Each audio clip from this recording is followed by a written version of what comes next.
Good morning, students. Previous class we have done work, and that work done, that may be positive, negative and zero work done. Today we will proceed our chapter with energy. Simply, if you have more energy, you will able to do more work. If you have less energy, you will able to do less work. That means energy is capacity to do work. Energy is generally denoted by E. SI unit of energy is joule, and energy is scalar quantity, because students, whatever you are taking food inside the body, energy is going in which direction? No, we are doing our work by our hand also, by our mouth also, by our brain also. So it has no specific direction. So it is scalar quantity. 1 kilojoule is equal to 1000 joule. So students, we are seeing in our daily life different types of energy. If you will see the different types of energy, let's start with first one, that is mechanical energy. Mechanical energy is the sum total of potential and kinetic energy, which we will study in a chapter.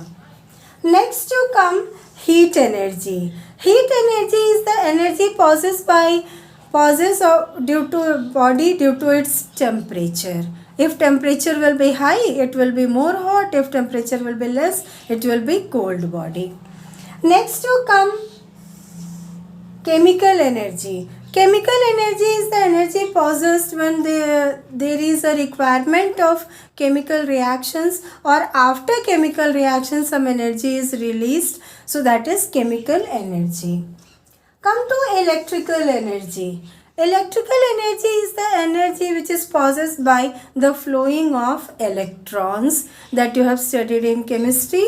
In structure of atom, atom consists of one subatomic particle, and that one is electrons, that is negative charge. Then you come for light energy. Light energy is a form of energy which makes things visible to us. If there will be no light, we cannot able to see any object. So in presence of light only, we are able to see the object. So it makes whole world visible. So let us, students, proceed with your syllabus. Let's start kinetic energy.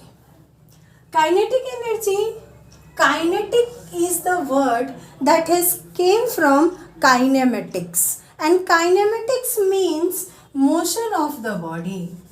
So the body which is moving, that means it possesses kinetic energy. So see here, kinetic energy is the energy possessed by a body by virtue of its motion.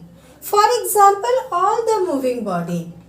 In a home only you will see washing machine, the blades are moving fan, the blades are moving, grinders, the blades are moving car, moving bus, moving train, moving plane. Every body which is in motion, that is having a kinetic energy.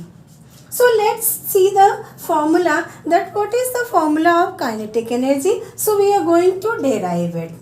Let us take a body of mass m. Apply force to this body.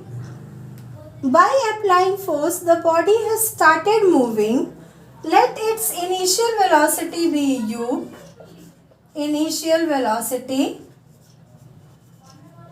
And after gaining some velocity, let its final velocity be v. Final velocity. It moves certain distance s. So let S be the displacement of the body by applying force F. Displacement by applying force F. Now you see, when force is applied and any body is moving, naturally work is done. So work done for this body, we can write it as W is equal to force into displacement. Let this equation be 1. As body is moving linearly from Newton's second law of motion, we know that F is equal to m into A.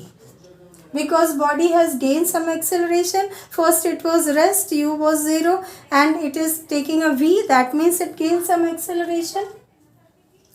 So let this equation be 2.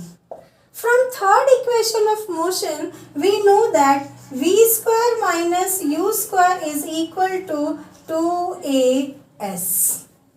Now you see here, what is our aim? Whenever you derive any formula, first we have to think what is our aim. Our aim is to find f and our aim is to find s. So f we have got, that is ma, and s we are getting from second equation of motion. Now body was at rest, so naturally u is equal to 0. So putting u is equal to 0 in this formula, we will get v square minus 0 square is equal to 2as. So s we can write it as s, therefore s is equal to v square by 2a. This is the equation third. Put the equation third and second in first. So what we are doing? Putting 2 and 3 in 1. So you see here in 1. So what we are getting? W is equal to F we have got MA. S we have got V square by 2A.